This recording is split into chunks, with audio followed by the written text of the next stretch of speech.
Hello friends, welcome on nursing tutorial. आज हम new disease के बारे में डिस्कस करेंगे जो कि पीडियाट्रिक की डिजीज़ है, हर्स्पिंग डिजीज़। इसके अंदर हम वन बाय वन सारी चीज़ें डिस्कस करेंगे, डेफिनेशन, इसकी इटियोलॉजी, इसके साइन एंड सिम्टम्स, इसके डायग्नोसिस और इसका ट्रीटमेंट। तो फर्स्टली हम डिस्कस करेंगे हर्स्पिंग डिजीज़ क्या होती है। तो हर्स्पिंग डिजीज़ के अंदर क्या होता है कि यह जो डिज़ीज़ होती है यह बच्चों के अंदर होती है, जो न्यूबॉर्न बेबीज़ होते हैं उनके अंदर होते हैं। इसके अंदर नॉर्मली मैं आपको बताती हूँ कि क्या होता है कि जो लार्ज इंटेस्टाइन होती है, हमारी जो बड़ी आंत होती है, उसके अंदर क्या होता है कि जो कोलोन होते हैं उसमें नर्व सेल्स जो होती है वो एब्सेंट होती है। अब नर्व सेल्स एब्सेंट होने से क्या होता है कि नर्व सेल्स जो होती है वो हमारी जो कोलोन के अंदर मसल्स होती है, कुछ जो मसल्स से क्या होता है कि वो कॉन्ट्रैक्ट और रिलैक्स करती है, सिकुड़ती है, फैलती है, जिससे क्या होता है जो हमारा खाना होता है, भोजन होता है, वो आगे आगे बढ़ता जाता है और धीरे धीरे रेक्टम और एनस के थ्रू बाहर आ जाता है। तो अब इस डिज़ीज़ के अंदर क्या होगा कि नर्व सेल्स होती है वो एब्सेंट होगी, नर्व सेल्स प्रेजेंट नहीं होगी, जिसके कारण क्या होगा कि जो कोलोन के अंदर मसल्स होगी वो क्या करेगी, कॉन्ट्रैक्ट और रिलैक्स नहीं करेगी, तो वो अपना वर्क नहीं करेगी। तो क्या होगा कि खाना जो है, भोजन जो है वो आगे नहीं खिसकेगा, और खाना आगे नहीं खिसकेगा, वहीं पे पड़ा रहेगा, और वहाँ पे पड़ा पड़ा वो क्या हो जाएगा, सड़ जाएगा। और सड़ के क्या होगा कि जो बड़ी आंत है वहाँ पर क्या हो जाएगा, इन्फेक्शन।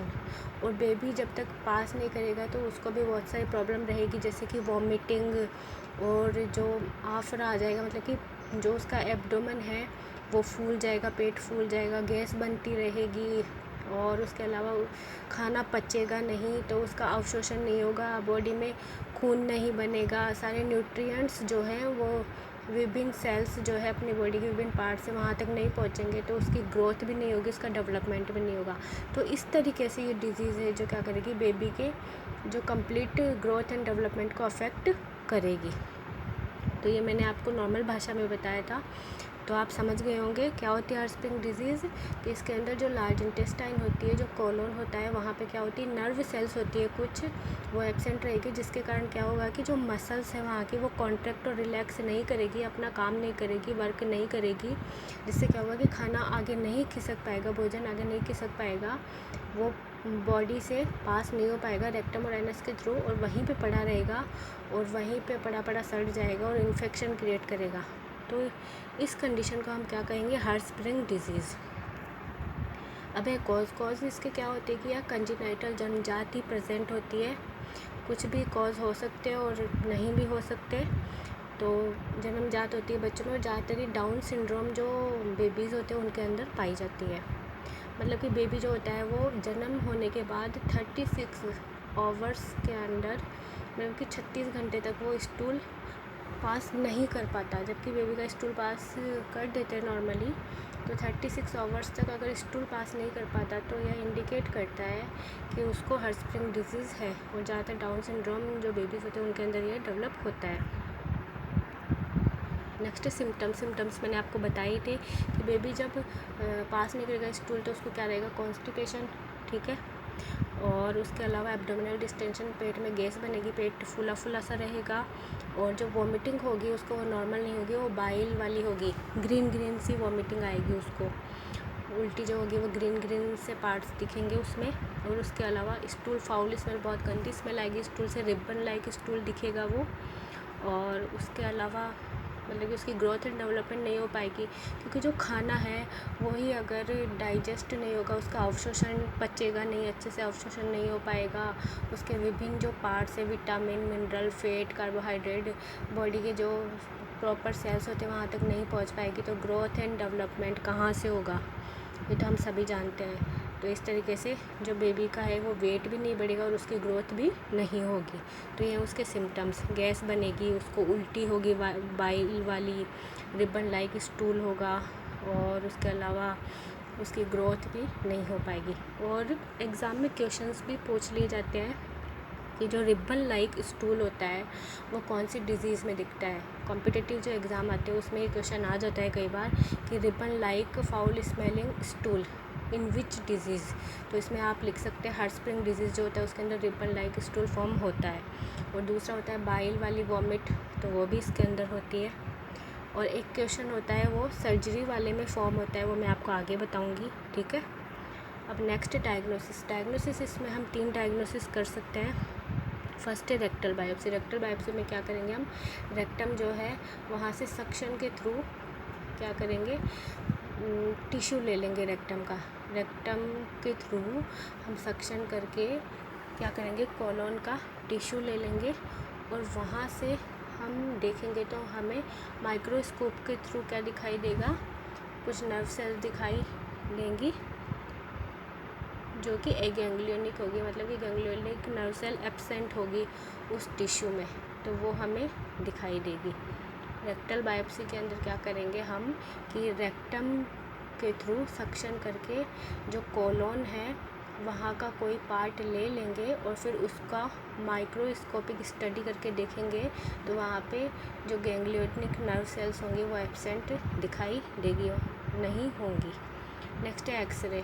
एक्सरे हम करेंगे, मतलब एक्सरे हम कैसे करेंगे, डाई जो है वो इंसर्ट कर देंगे रेक्टम के थ्रू, एक ट्यूब इंसर्ट करेंगे कॉलोन के अंदर और फिर डाई इंसर्ट कर देंगे कॉलोन में, लार्ज इंटेस्टाइन में, और फिर एक्सरे के थ्रू देखेंगे तो हमें क्या दिखाई देगा कि जो वो पार्ट है जहाँ पे नर्व सेल एब्सेंट है उसके पहले वाला पार्ट, जो कॉलोन वाला पार्ट है, वो तो क्या दिखाई देगा, स्वेलोन, एकदम सूजा हुआ सा, फूला हुआ सा दिखाई देगा, मतलब कि जैसे लार्ज इंटेस्टाइन है।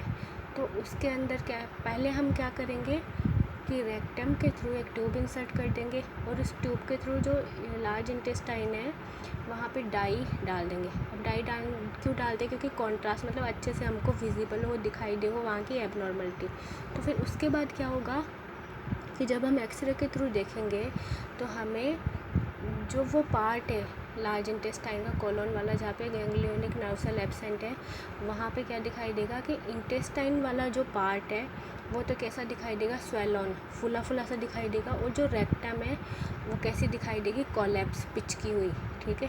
तो ये कंडीशन हमें दिखाई देगी, रेक्टम तो एकदम पिचकी हुई दिखाई देगी, कोलैप्स, और जो इंटेस्टाइन वाला पार्ट है वो फूला फूला दिखाई देगा। क्यों दिखाई देगा, क्योंकि वहाँ पे फीकल मैटर कलेक्ट होगा, इसलिए वो पार्ट वहाँ का स्वेलोन हो जाएगा, सूज जाएगा। तो ये कंडीशन क्या इंडिकेट करेगी एक्सरे के अंदर, हार्ट-स्प्रिंग डिजीज़ को। नेक्स्ट हम एनल मैनोमेट्री करेंगे। एनल मैनोमेट्री में हम क्या करेंगे, एनस के थ्रू एक बैलून जो है वो इंसर्ट कर देंगे और उसको इन्फ्लेट करेंगे, उसको फुलाएंगे, तब क्या होगा कि वहाँ की जो मसल्स है वो क्या हो जाएगी, रिलैक्स, और फिर उसको डिफ्लेट कर देंगे, उसको वापस से बैलून को डिफ्लेट करने पे वहाँ की मसल क्या हो जाएगी, कॉन्ट्रैक्ट।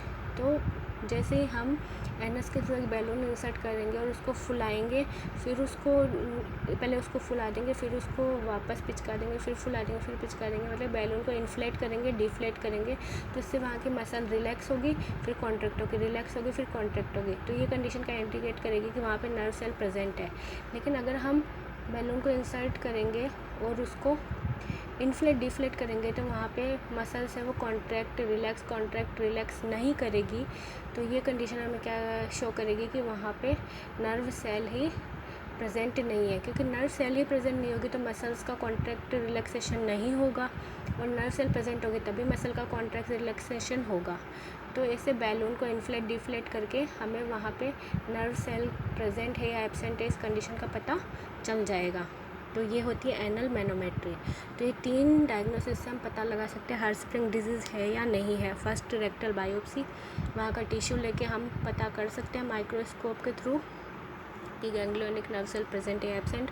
दूसरा एक्सरे, डाई इंसर्ट कर देंगे ताकि हमें अच्छे से वहाँ की कंडीशन दिख सके कॉलोन के अंदर, और फिर उसके बाद में एक्सरे के थ्रू देख लेंगे तो जहाँ पे नर्व सेल एब्सेंट है वहाँ पे जो कॉलोन वाला पार्ट है वो फूला हुआ सा रहेगा, और जो रेक्टम वाला पार्ट है वो कोलैप्स, पिचका हुआ सा रहेगा। तो ये कंडीशन इंडिकेट करेगा हार्ट-स्प्रिंग डिजीज़ को। और तीसरा एनल मैनोमेट्री, इसके अंदर हम एक बैलून इंसर्ट करेंगे और उसको इन्फ्लेट डिफ्लेट करते रहेंगे, जिससे अगर मसल कॉन्ट्रैक्ट रिलैक्स करेगी तो वहाँ पे नर्व सेल प्रेजेंट है, और मसल कॉन्ट्रैक्ट रिलैक्स नहीं करेगी तो वहाँ पे गैंग्लियोनिक नर्व सेल एब्सेंट है। तो इस कंडीशन से हमें हार्ट-स्प्रिंग डिजीज़ का पता चल जाएगा। नेक्स्ट है सर्जरी। सर्जरी हम इसके अंदर 2 टाइप की कर सकते हैं। फर्स्ट है इनिशियल, जो कि थोड़े टाइम के लिए की जाती है। इसके अंदर क्या किया जाता है, कईयों में ये लॉन्ग टाइम के लिए भी कर सकते हैं, हमेशा के लिए, या फिर कईयों के अंदर थोड़े टाइम के लिए भी कर सकते हैं। इसके अंदर क्या होता है कि कोलोस्टोमी की जाती है, मतलब एब्डोमेन के थ्रू ओपनिंग की जाती है लार्ज इंटेस्टाइन में, और वहाँ से क्या किया जाता है कि एक बैग से उसको अटैच कर दिया जाता है। तो क्या होता है कि जो फीकल मैटर है, जो स्टूल है, वो उस बैग में, कोलोस्टोमी बैग में कलेक्ट होता जाता है और उस कोलोस्टोमी बैग को प्रॉपर खाली कर दिया जाता है। तो ये होता है इनिशियल सर्जरी। इनिशियल सर्जरी के अंदर क्या होता है कि एब्डोमेन के थ्रू जो कोलोन होता है, जो लार्ज इंटेस्टाइन होती है, उसके अंदर ओपनिंग की जाती है और फिर वहाँ से एक ट्यूब के थ्रू एक बैग कनेक्ट कर दिया जाता है जिसको कोलोस्टोमिक बैग कहते हैं, जिससे क्या होता है कि लार्ज इंटेस्टाइन में जो भी वेस्ट मटेरियल कलेक्ट होता है वो सारा उस बैग में कलेक्ट हो जाता है और बाद में उस बैग को प्रॉपर खाली कर दिया जाता है। और इसके अंदर क्या होता है कि जो पार्ट होता है जहाँ पे ganglionic nerve cell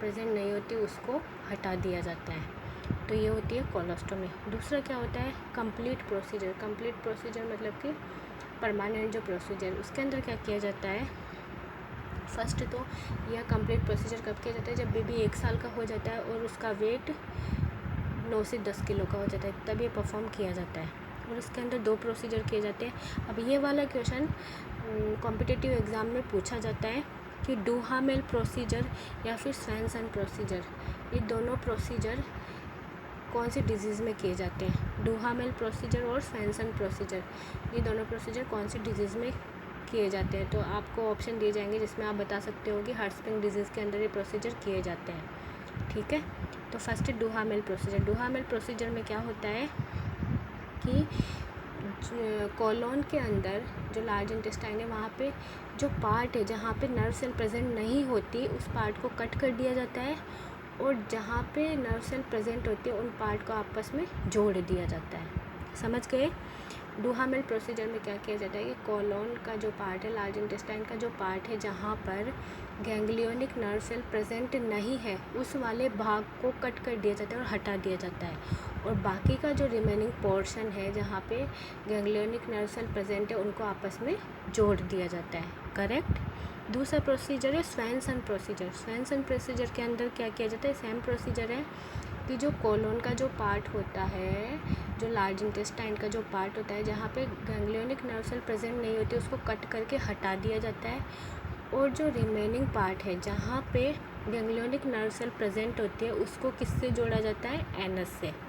correct. Duhamel procedure में जो पार्ट होता है लार्ज इंटेस्टाइन का जहाँ पर गैंग्लियोनिक नर्व सेल प्रेजेंट नहीं होती उसको कट करके और बाकी का जो पोर्शन होता है उनको आपस में जोड़ दिया जाता है। और दूसरा जो स्वैनसन प्रोसीजर होता है इसके अंदर लार्ज इंटेस्टाइन का वह पार्ट जहाँ पे गैंग्लियोनिक नर्व सेल प्रेजेंट नहीं होती उसे काट के हटा दिया जाता है, और जो रिमेनिंग पार्ट होता है जहाँ पे गैंग्लियोनिक नर्व सेल प्रेजेंट होती है उसको आपस में न जोड़कर एनस के साथ जोड़ दिया जाता है। करेक्ट। दूसरे के अंदर एनस, स्वैनसन के अंदर एनस के साथ जोड़ दिया जाता है बचे हुए पार्ट को, और डुहामेल के अंदर आपस में ही उनको जोड़ दिया जाता है। तो ये है प्रोसीजर सर्जरी जो हम हार्टस्प्रिंग डिजीज़ के अंदर करते हैं। करेक्ट। फर्स्ट है कोलोस्टोमी। इसके अंदर क्या किया जाता है, लार्ज एब्डोमेन के थ्रू ओपनिंग कर दी जाती है और लार्ज इंटेस्टाइन के अंदर जो पार्ट होता है जहाँ पे नर्व सेल प्रेजेंट नहीं होती उसको कट कर दिया जाता है और बाकी के पार्ट को ट्यूब के थ्रू कनेक्ट करके और एक बैग को अटैच कर दिया जाता है जिससे कि सारा वेस्ट मटेरियल उसमें कलेक्ट हो जाता है और उसको प्रॉपर खाली कर दिया जाता है। और दूसरा कंप्लीट प्रोसीजर होता है जिसके अंदर 2 होते हैं, एक डुहामेल होता है और एक स्वैनसन होता है। फर्स्ट तो ये सर्जरी कब की जाती है, जब बेबी 1 साल का हो जाए और उसका वेट 9 से 10 किलो का हो। डुहामेल के अंदर क्या होता है कि वो पार्ट लार्ज इंटेस्टाइन का जहाँ पर गैंग्लियोनिक नर्व सेल प्रेजेंट नहीं होते उसको काट कर हटा दिया जाता है और बाकी के पार्ट को आपस में लार्ज इंटेस्टाइन के बाकी के जो पार्ट होते हैं उन सबको जोड़ दिया जाता है। और स्वैनसन प्रोसीजर के अंदर लार्ज इंटेस्टाइन का वह पार्ट जहाँ पे गैंग्लियोनिक नर्व सेल प्रेजेंट नहीं होते उसको काट कर हटा दिया जाता है और बाकी का जो लार्ज इंटेस्टाइन का पार्ट होता है जहाँ पर गैंग्लियोनिक नर्व सेल प्रेजेंट होती है उसको एनस के साथ जोड़ दिया जाता है। ओके। अब है प्री ऑपरेटिव मैनेजमेंट। सर्जरी के पहले हमें क्या क्या देखना चाहिए। NPO, मुंह के थ्रू कुछ नहीं देंगे, क्योंकि जब उसके खाना पचेगा ही नहीं तो मुंह के थ्रू तो हम दे ही नहीं सकते कुछ। नील पर ओरल, ठीक है। दूसरा एब्डोमिनल गर्थ, क्योंकि गैस कलेक्ट होती रहेगी ना, क्योंकि फीकल मैटर पास नहीं होगा तो अंदर गैस तो बनती रहेगी, तो एब्डोमिनल गर्थ को मेज़र करते रहेंगे हम। पेट की जो फुलावट रहेगी उसको मेज़र करते रहेंगे। नेक्स्ट है रेक्टल टेम्परेचर हम ले ही नहीं सकते। और नेक्स्ट है रेस्पिरेशन को नोट करते रहेंगे। नेक्स्ट है पोस्ट ऑपरेटिव। सर्जरी के बाद हमें क्या क्या देखना है, तो सर्जरी के बाद हमें क्या देखना है कि जो सर्जरी हमने की है वहाँ पे कोई रेडनेस तो नहीं है, कोई रेडनेस तो नहीं है, कोई सूजन वगैरह तो नहीं आ रही है, हमें देखना है। दूसरा स्टोमा, मतलब कि हमने जो कोलोस्टोमी की है, कोलोस्टोमी एक बैग अटैच किया था ना हमने लार्ज इंटेस्टाइन के थ्रू, एक बैग अटैच किया था जिसके अंदर फीकल मैटर कलेक्ट होते, तो उस कोलोस्टोमी को हम देखते रहेंगे कि वो पिंक कलर की है और मॉइस्ट है। पिंक कलर की और मॉइस्ट है, उसका कलर तो ठीक है, लेकिन अगर कोलोस्टोमी जो है, स्टोमा जो ओपनिंग है, ठीक है, वहाँ पर अगर रेड कलर का हो तो ब्लीडिंग को शो करता है, और अगर ब्राउन कलर का हो तो वहाँ पे इन्फेक्शन को इंडिकेट करता है। जो हमने कोलोस्टोमी की है, जहाँ पे स्टोमा की है, जो ओपनिंग की है एब्डोमेन के थ्रू, वहाँ पे हमें 3 चीज़ें देखनी। फर्स्ट तो रेड कलर है तो ब्लीडिंग को इंडिकेट करेगा।